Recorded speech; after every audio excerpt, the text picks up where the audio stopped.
welcome to the AfterWord. Welcome to a special episode. Special. That's real. This is not a part of a season. This is not season 2. This is a special episode. It's like season 1.5. Is it? One episode in this season. Okay, so just, season 2, episode 1, and only. So we have to start episode 3 then next week. Season 3. I'm not going to belabor this anymore. Hey, thanks for listening. Still listening, actually. We normally do this podcast to go a little bit more in depth in the text that was preached the previous Sunday. This week is different. This Sunday, we heard from Vince a bit about his story from the last couple of years, and then really focused on the last 4 months or so, some of the things that they've been through, some of the things that they're learning, they're in process, as well as how God has been moving in the midst of it. Still in the middle of the journey in a lot of ways. But for our podcast today, I thought that we could explore and ask some more questions and explore that a bit more. And I still want to see how we see God's glory in all of this, even though it's something challenging in a lot of ways. I'm joined by Richard Nelson, elder of the Town Church, and Vince Black, an elder and pastor here at the Town Church. Should we start with a fun question? Oh, it's going to be fun. What's your fun question for us?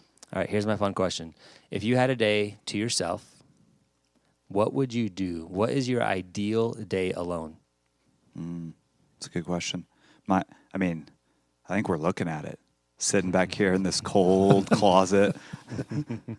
I don't know. It's I would probably begin my day with coffee, reading, spending some time reading and journaling, without an end point. I often feel now our children are a blessing, so this isn't against them, but I'm on the crunch of them getting up and moving about and getting going. So I think I'd start with that without an end point. I'd probably get a run in at some point, go for a run. I would probably go see a movie by myself. I love going to the movie theater by myself. Do you like to go to a restaurant by yourself as well? Have you ever tried I wouldn't like that. Okay. Yeah. But a movie, you're usually not talking to people in the movie. If I went to a restaurant, I'm hopefully talking to someone that I'm with. But a movie, I'm not talking to anyone anyway. Mm-hmm. And I often like movies that Kirsten doesn't. And that's okay. But it just is. So I'd go see a movie by myself. Maybe how long is my day? 24 hours still? Yeah, the entire day. Yeah. I'd probably get a nap in somewhere. I love a good nap without an end point to it. I'd probably go back to my shed at some point, my little studio shed, and work on something, lathe something. Have a good dinner of some sort and read until I went to bed at 6 p.m.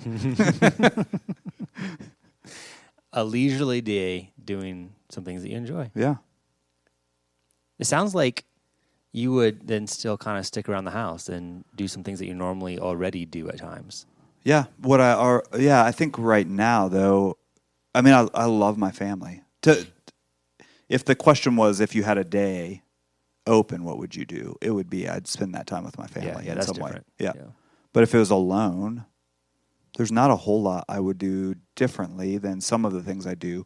But for me, it's the without an end point is really helpful. That's to go on a run and not think, well, I can only run, for 10 minutes because I need to be back and make sure that I'm getting off to this other thing. Just go for a run and not having it I don't know, I'll turn here. Maybe I'll go down this trail. So running is like therapeutic of sorts. It's like clears your head. Clears my head. Yeah, resets everything. I'm the anti-Coloradoan runner. I don't like to run trails because I have to think. Oh, yeah, I get that. I have to think about running. I have to think about where Obstacles. My foot's going to go next and what I'm stepping over and jumping through. I like to get on a road that is long and straight, and I just check out. There are so many people who get injured at trail running. Yeah, I was one of them. And I won't do it again. I don't like it. Here and there, but yeah, I don't know how they do that. Richard, what about you? ideal day if you're by yourself? Well, I'm not a big loner.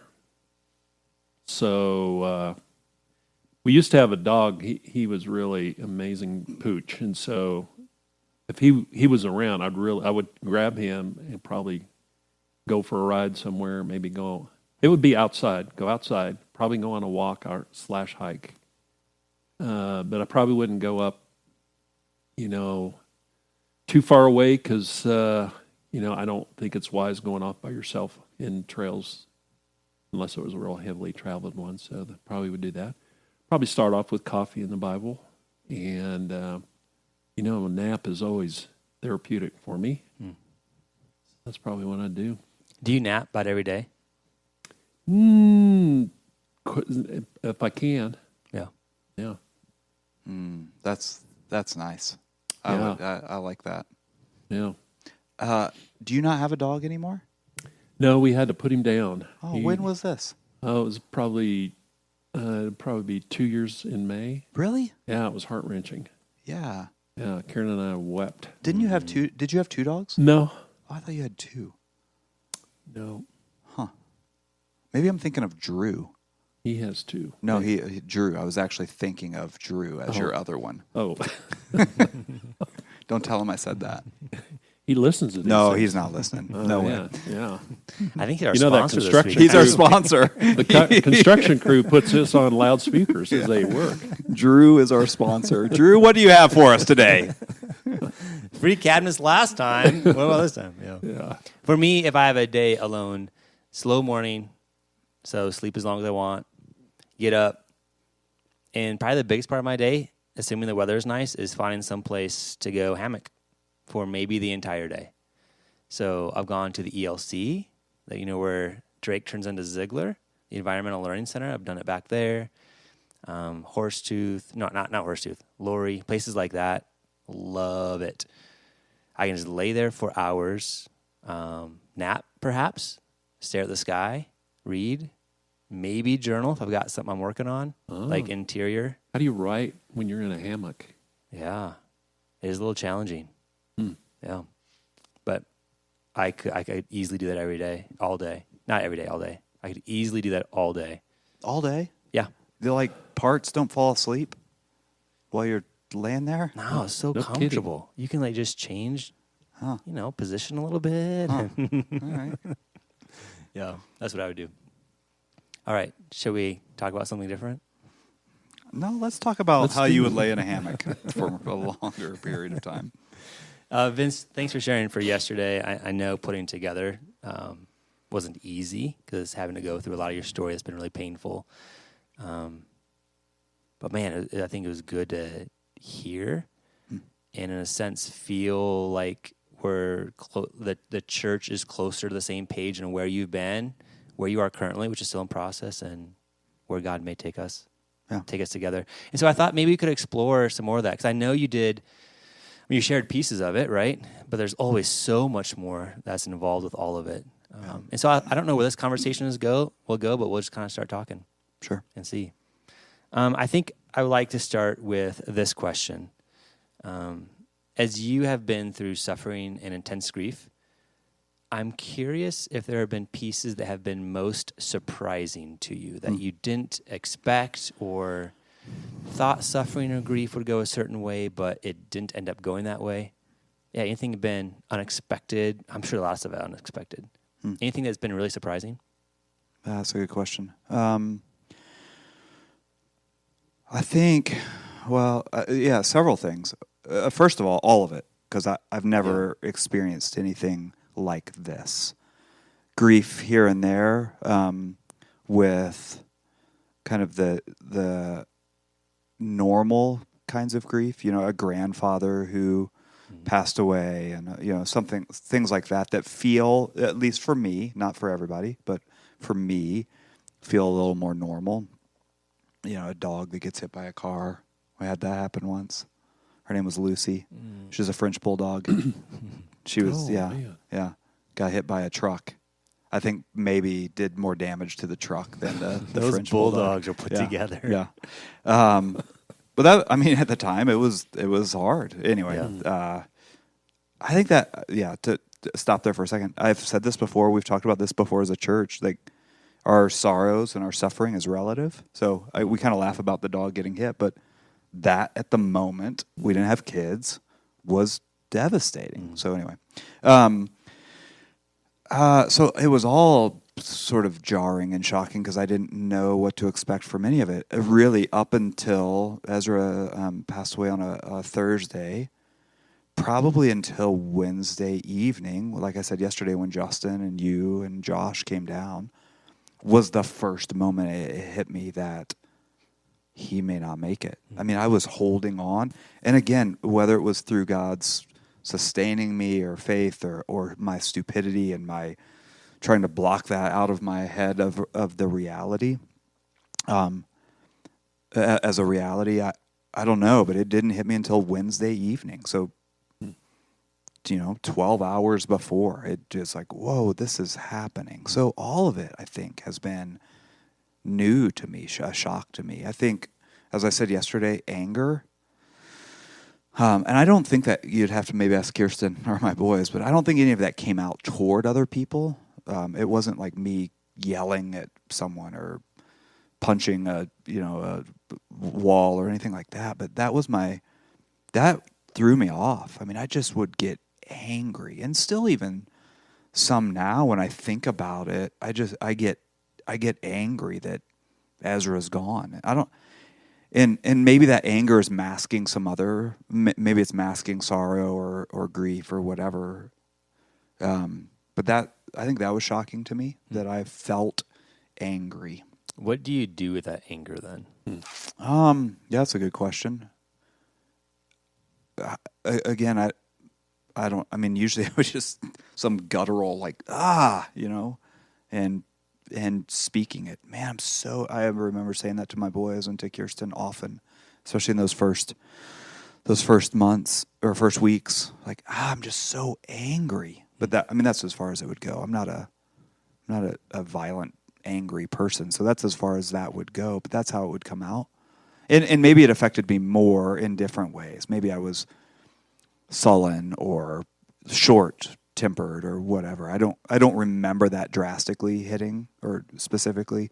Again, ask my family. But so that was shocking to me, surprising to me. I think it was surprising to me how much Kirsten and I had to relearn marriage. We've been married 23 years, and we talked every day. I mean, most of it was through text or FaceTime with the whole family around when I was at the hospital or she was. But we had to, I said it yesterday, we had to relearn conversation. She changed and I changed. But we changed individually, and when you're alone and changing, I don't know that you recognize you're changing. You just are who you are. So she and I would both point out, I think, I wish Kirsten was sitting here. We should have invited her. I think I probably changed more than she did. And I don't mean for the better. That's not what I mean. I don't mean I changed for the better and she didn't. I think I don't know that I dealt with emotions or would feel things. She always has, and she's done a good job of handling that and expressing where she is. I don't know that I ever did, but there was no way I was hiding this stuff. And so I think my change, it just came out. I mean, I would break down crying, and she would have to work through that. Things that normally, I've got fairly thick skin. Things that normally would not offend me would offend me. And so we worked through a lot of hurt where I was hurt. And I'm not saying it's her fault. I would be offended more. So I think that was shocking. Just us relearning marriage again. That was a shock for us. Another, I think, a shock for us, or for me, is that we all handled this differently. So we each of our boys handled it in I could go through each of our 4 boys, and they all handled this grief differently. They still do. So you would think that we're all in the same family, we've all lived together for years and years, and we're all experiencing the same grief, but that grief hits us differently. For Uzziah, who is 11, he's experiencing the grief of and the loss of his oldest brother. Asher's experiencing the loss of his best friend. So that's different, right? Yeah. That's a different kind of grief. I'm experiencing the loss of a son, but also a good friend. Mm-hmm. Kirsten's, so it's all different, and we all hit grief at different times. There are times when I'm doing okay and Kirsten's not, and there are times when Kirsten's doing okay but Obed is not. And so I think that has been a shock to us, a surprise to us.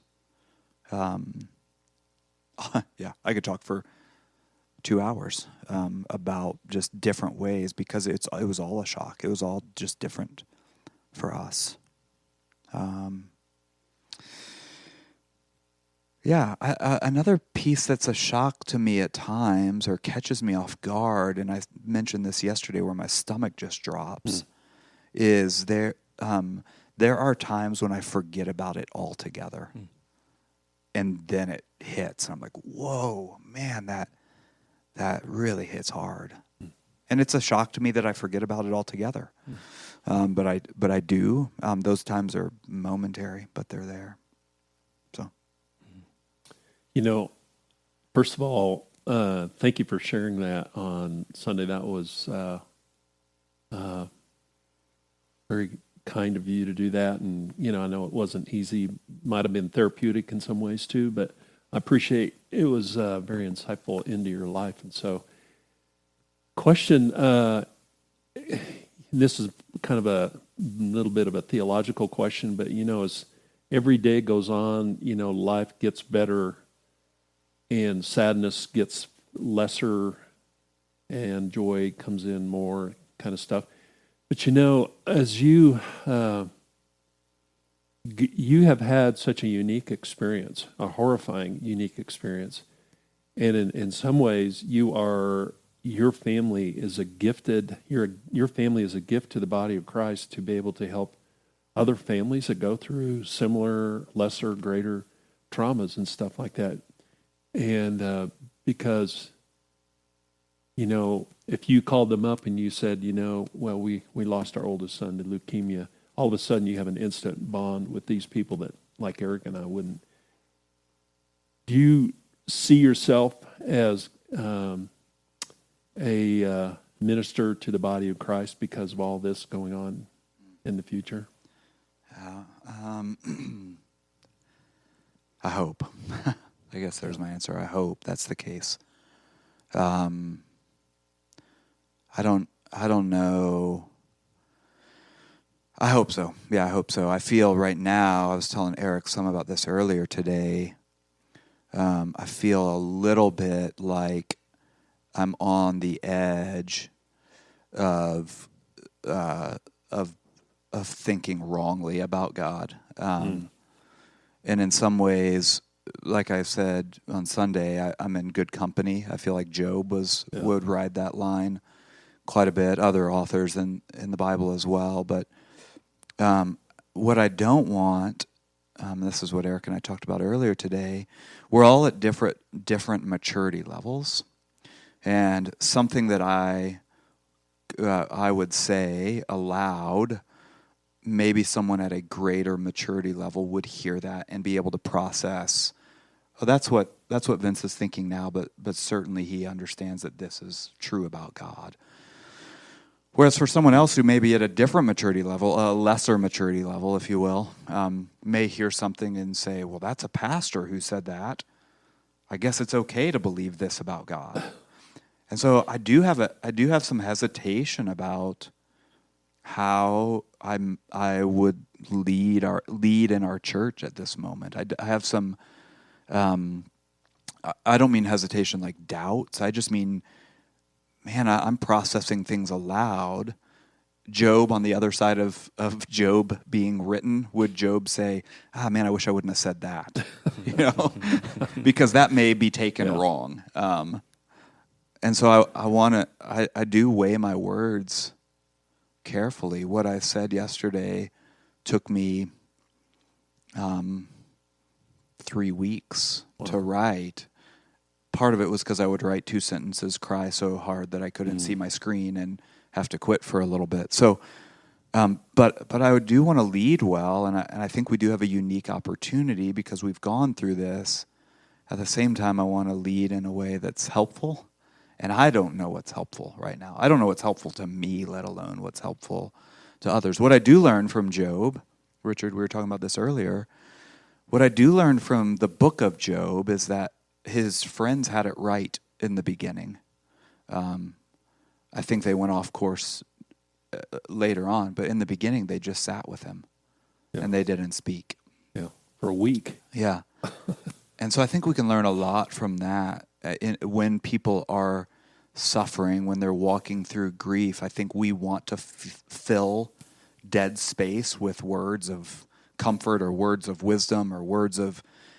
I think the biggest thing we want to do is bring in words of connection. So we'll say things like, I know exactly what you're going through. One time I lost my French bulldog to a truck. Yeah. And that could be the most insensitive thing to say at the time, because the person didn't lose a French bulldog. They lost a relative or whatever that is. So I think we want to fill that space, but I think some of the greatest care we can offer someone is just being with them. I don't know if that answered your question, but I do want to be a care. I think we have learned we are in a unique position to have lost a teenage son. Not that other people haven't experienced that, but we are, I think, unique in our church for that. And so we do want to care. I think we're in a raw place where caring for others right now is hard. Yeah. So, yeah. I think raw is a good word to describe, because I think we would expect that raw emotion, anger, a lot of words that may not be all that understandable or comprehensive in terms of a theology and stuff like that, but it's the pain of a father crying out, mother crying out. Yeah, I think we are unique in what we experienced. Unfortunately, I don't think we're unique right now in our church with facing sorrow. We have faced a lot as a church, and I do think God is, this isn't prophecy, so don't write this down and hold me to it later, but I do think God is positioning us as a church for something greater through what we've walked through. The verse I quoted yesterday and have often quoted over these last weeks is that these are light and momentary afflictions, preparing us for the eternal weight of glory that's to be seen. So that's talking about into eternity. But I think we're walking through some afflictions right now that are preparing us for something in recent times, like in upcoming times. I don't know what that is, and I don't mean to say we're going to face something greater in suffering, greater suffering, but I think God's positioning us for something that He has for us as a church. We've talked about this, Eric. Like, I think when the news about Josh and his stroke came about, it was like, what is God doing? He's doing something. We don't know. I don't know what that is, but certainly He's doing this. It's crazy. Certainly He's doing something through all of this. So. Yeah, I want to ask another question that I don't know if dark is the right word, but I'm curious from your vantage point right now, as you look into the future, starting to re-engage back at church, at work, I should say, your family is still processing all different places.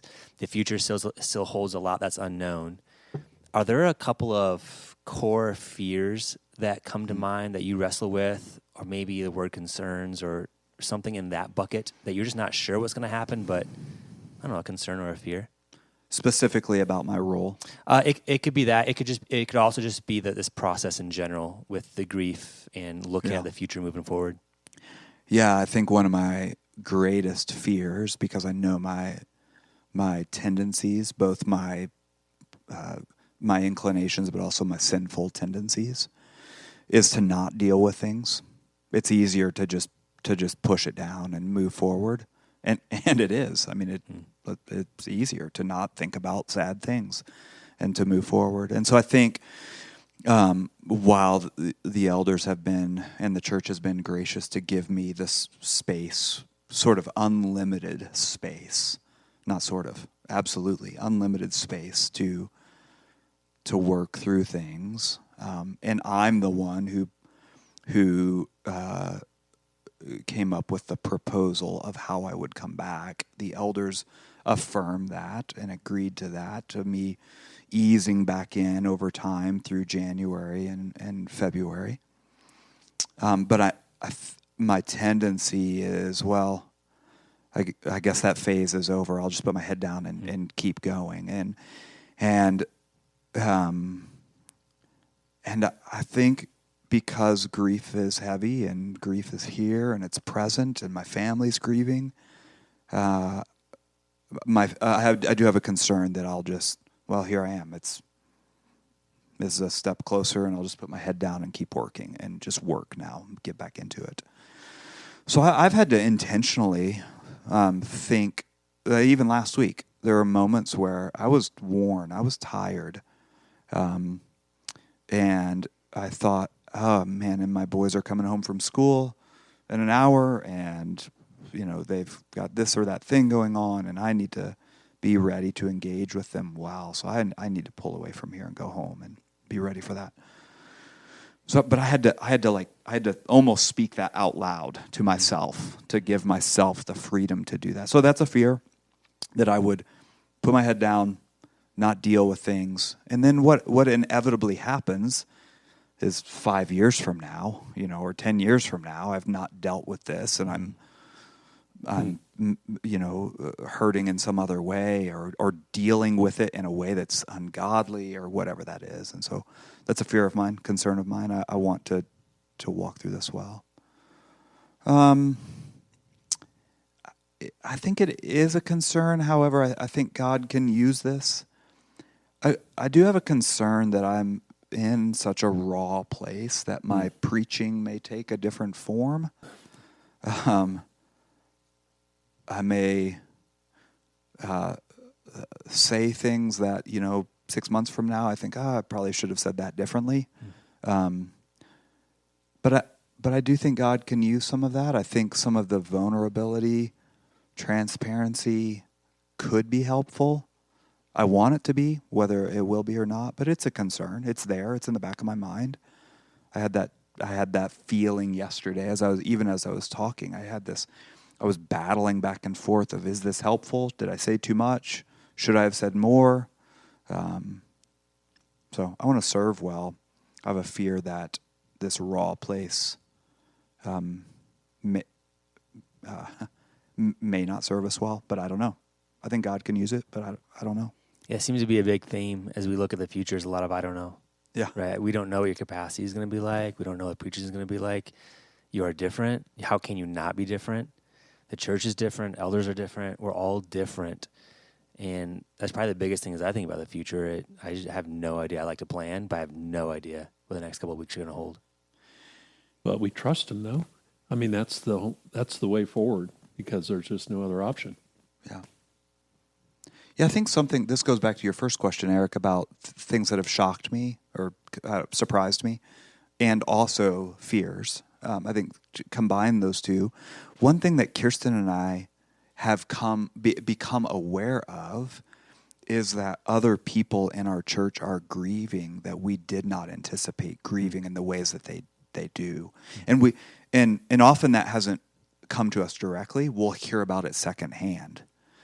This person is really grieving, and I didn't expect that. And that's a shock to us. It's a surprise to us that people have loved us so well and been so invested in this story that they're grieving. And so that was a surprise to us. At the same time, it's a concern of mine that I would not consider that. So I had to keep telling myself about that. Even this week, this last week, as I was preparing for yesterday. For me, in my mind, I was like, well, I'm telling our story about how we're grieving. But I had to keep telling myself, wait, others are grieving also. And so it's a concern of mine that I would just internalize this and personalize it and not recognize that, no, other people in our church family, other people who are close to us are grieving deeply, not just us. So, yeah. So as we do move forward, taking your insight that grief doesn't go away, different people grieve in different places, different ways, personalities are different, different people are grieving different things. There's been a lot of that in our church. Are there a couple of things so far in your experience that you think are good guidelines or encouragements for us as a church as we continue to walk this path in the future of being with people who are suffering and grieving?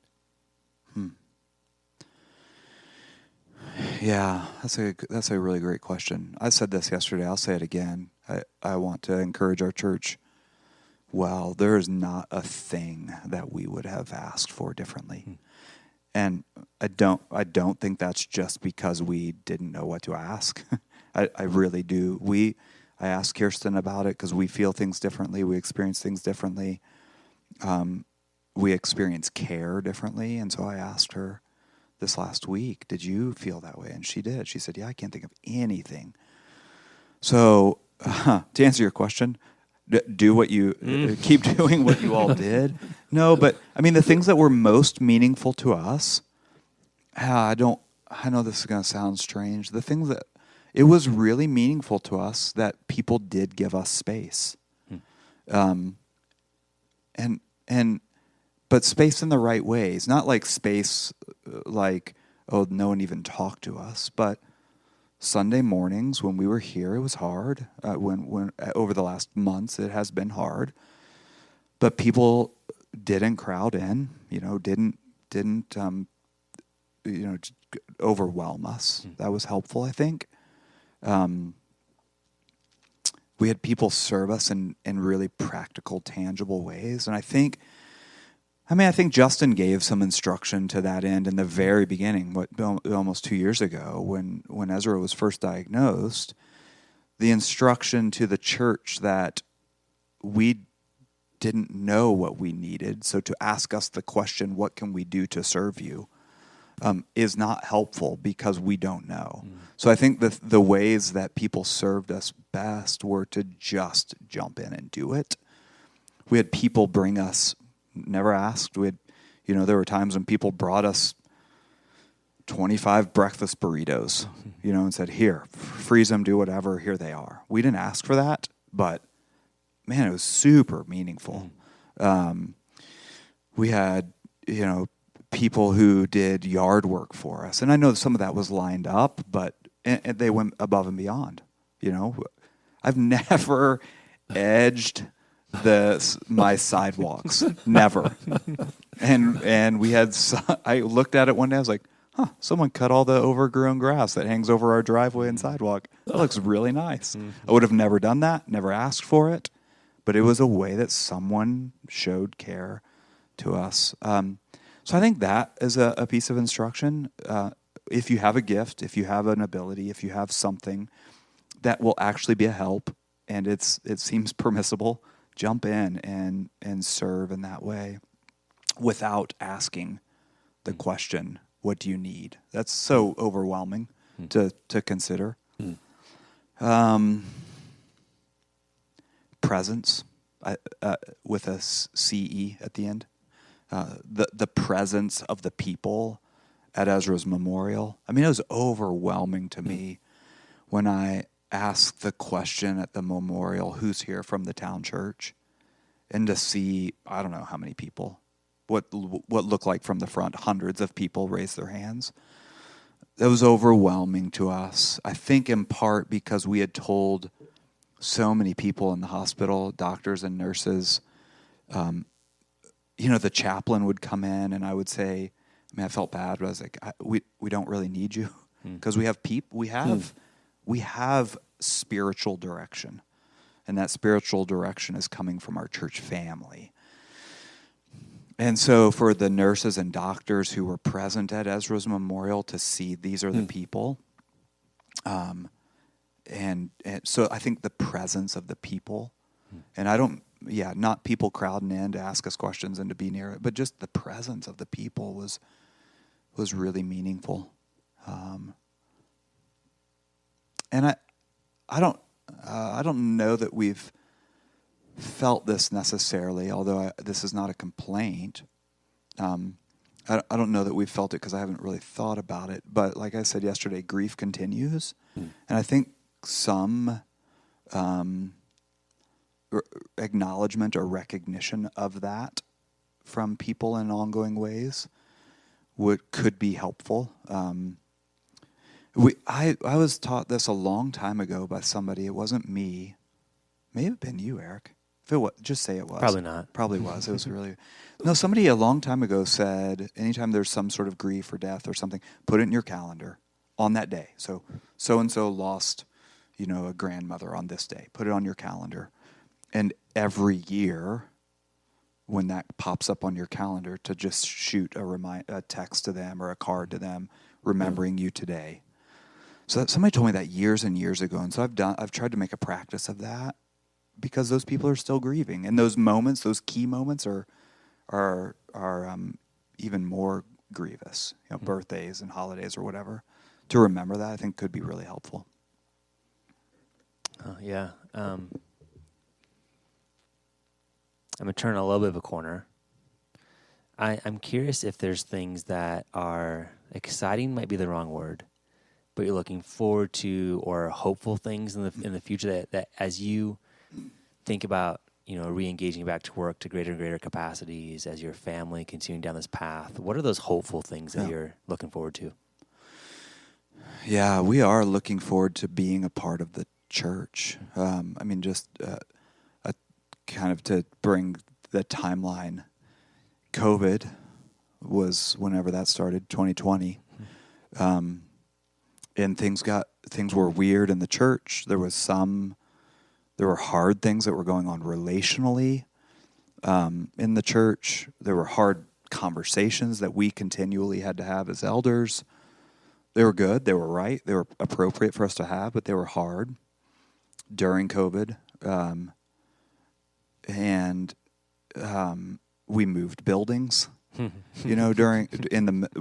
did a capital campaign and moved buildings, and we were in the building a month or two before Ezra was diagnosed. So really, if we can pinpoint as a family, when we think of the town church as a family, I still think Wedby and Oak, our other building, the people who were there, like that's where my mind goes. So we are excited to engage with this church family. It's very different. It really does feel different and new to us. There are people who we know have been around for a couple of years. They, came at the beginning of COVID or in the middle of COVID.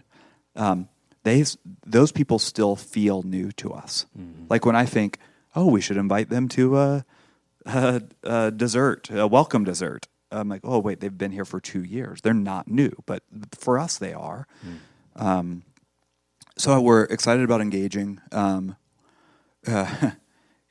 in relation to all of the things I've already said about how you can care for us. Kind of the opposite of that. I'm kind of excited to be just normal again, right? For it not to be something special that I'm back or we're back like that. No, we're just here. That's normal part of life. I'm excited to get into preaching through a book of the Bible. Again, it's been a while. I started, what I do, 1 or 2 sermons in Galatians. You're welcome, by the way, for handing that over to you. Preparing and planning a schedule of Galatians and then not preaching any of it. and giving hard conversations about circumcision to you. So I'm excited about preaching through, hopefully, as my capacity allows. I'm hopeful that I'll be able to do it, preach through a book of the Bible. I mean, we have a different staff even. I mean, there are people who have been hired to our staff who I don't really know. I'm looking forward to getting to know them. People who are in different roles. You're hoping to, assume some new parts of a role that we've thought about for a while as elders. I'm excited about that. I'm excited about Liz being in her role whenever her capacity increases again. I really do think we're on the edge of God doing some really cool stuff as a church. I'm excited about that. I mean, we just spent before this trying to figure out how to get more chairs into our space. We're growing. We did figure it out. So the first person who can figure out what we did, you get a prize from Richard. We suspended chairs from the ceiling. No, I mean, that's exciting to me. I mean, we kind of our last memory of church was 3 gatherings where you had to reserve a seat during COVID. Remember that? It must be a really strange feeling having planted the church 13, 14 years ago, gone for a while, and not coming back, and it feels like it's different. I'm going to re-engage. I don't know a lot. I don't even know all the staff. Yeah. It must be a really odd feeling. It is odd. It feels it's disorienting. Yeah. It does. I mean, yesterday, looking out as I'm up there speaking, as much as I'm able to look out yesterday, I think my eyes are just bouncing from person to person because I don't know a lot of people. Mm-hmm. And you all have spoken so highly of some of the people who have come in. It's been amazing. I just don't know them, and I want to. We want to. Yeah, I love our church. Yeah. I know we say that a lot, but it's genuine. It's amazing. It's an amazing group of people. Yeah. Richard, I'm going to ask my last question unless you have anything else. I don't. You don't? And as the context of this question is quite a bit different, but I still want to ask it. How are even you and me, Richard, and of course you, Vince, as well, what is it that is growing our affections for God's character in the midst of all of this? Suffering, grief, walking through unknowns. Is there anything that sticks out about God's character in particular that's growing our affections for Him? I'll leave that answer for you all. I'll think about it as you answer in deep theological groanings. Well, I'll stab in the dark maybe, but God is sovereign. He knew from the foundation of the earth what would happen to you guys, when, and all the details of it.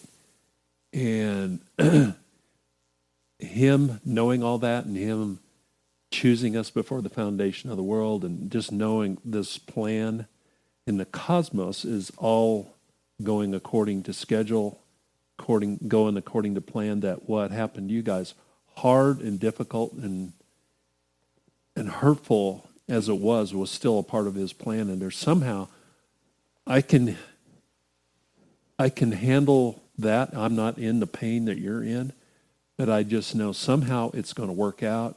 God is in control. Ezra's living a life now that we can't even fathom what his world is like. We long for it. We sing about it. But when someone like that goes to be with Jesus at that moment, we're seeing He really is there. And that gives me a whole lot of comfort. And I know it's not immediately comfortable for you, but I think as time goes on, these things are going to be our greatest comfort, our greatest joy. And also that He's lacing all this other stuff going on in our church, in a world that's going like crazy and falling apart. And Jesus said, I will build my church. And simple as that. And what happened to you guys is one of those building blocks that we have. Yeah, that's good. Something you just said, Richard, it has been going through my mind often, and I do say this with joy and with this isn't self-deprecation, but something I have thought has been a good reminder for me is the church does not need me. for God to accomplish his plans clearly. Like there are unbelievable things happening in our church that I have not done anything to contribute to. It's beautiful. Yeah. I think in a different season of my life, maybe in a less sanctified season of my life, that would have frustrated me or threatened or caused me jealousy or whatever it is. But I look at it now and it's beautiful. So on the one hand, I've thought this often: the church doesn't need me for God to accomplish what he's going to accomplish. And at the same time, the church does need me, just like the church needs you, and the church needs every other person who's a part to accomplish what he's accomplishing. He's using buffoons like us, Richard. You didn't mention Eric, I don't think. Well, I have a different name that I would use for Eric. But I think for me, that knowing that piece of God's character or his plan has been. I didn't choose it, and it's not something I wanted, and I wouldn't have ever done it this way again. I wouldn't do it this way again. But to see that God is at work and does not need me, and also at the same time needs me or wants us, right, to be a part of this. It's been good. Yeah, that's good. I mean, I can see that myself. I know he doesn't need any of us, but it was sure good. It's good to have you back. Yeah, we've missed you. And I'm just looking forward to you just being more normal and around you a lot more. Yeah, thanks. I have a lot to teach you before I ship off. You have. Yeah. And the days are numbered. The days are numbered. I must say this. I know we're maybe long, but that's okay because my sermon was long yesterday. Maybe a record. Sorry. Sorry about that, everyone. How long was it? 1 hour and 4 minutes. Oh, wow. Yeah. Hey, sorry. I will say this, though. I'll thank again the elders, but specifically Eric for stepping in and preaching, leading the preaching that you and the teaching that you provided our church in these last months was immense. Amen. Significant to think about. We have such care for our people. So thank you. Yeah, it's huge. You're welcome. Thank you for that. It's odd that I think you can probably relate to this, Vince, that we need encouragement. We need people to actually voice those things, encouragement, affirmation. And we also, I think, feel a tension of maybe not wanting or feeling awkward or something when it's given, but it's still needed. Appreciate it. Yeah. And it ties into, I think, what I've been seeing of God this last year to couple of years, especially the last few months. I think I mentioned this last week as well. I don't know if it's God's goodness or his grace or his sovereignty or being in control or not needing us or what it is. I think it's probably a mix of all those things. But we are at one of the lowest levels of capacity as a staff, particularly as elders, and yet it's one of the times that I have seen our people grow the most.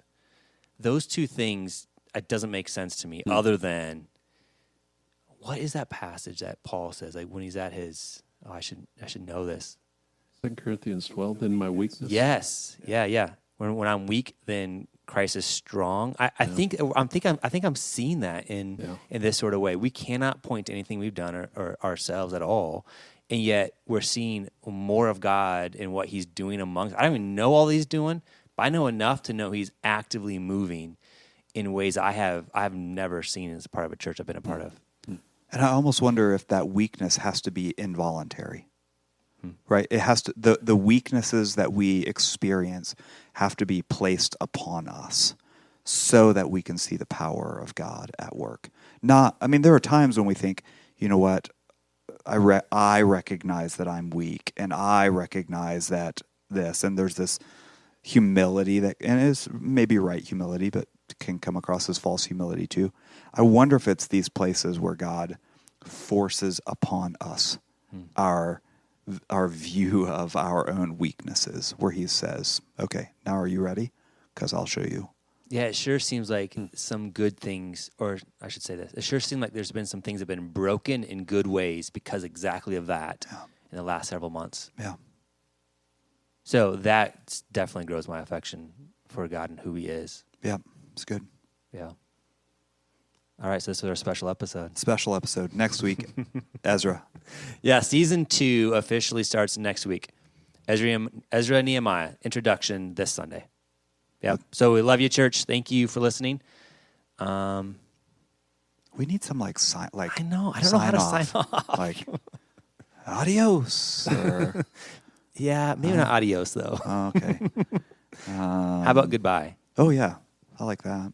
Thanks Grace for listening. and peace. Grace and peace. Yeah. Bye.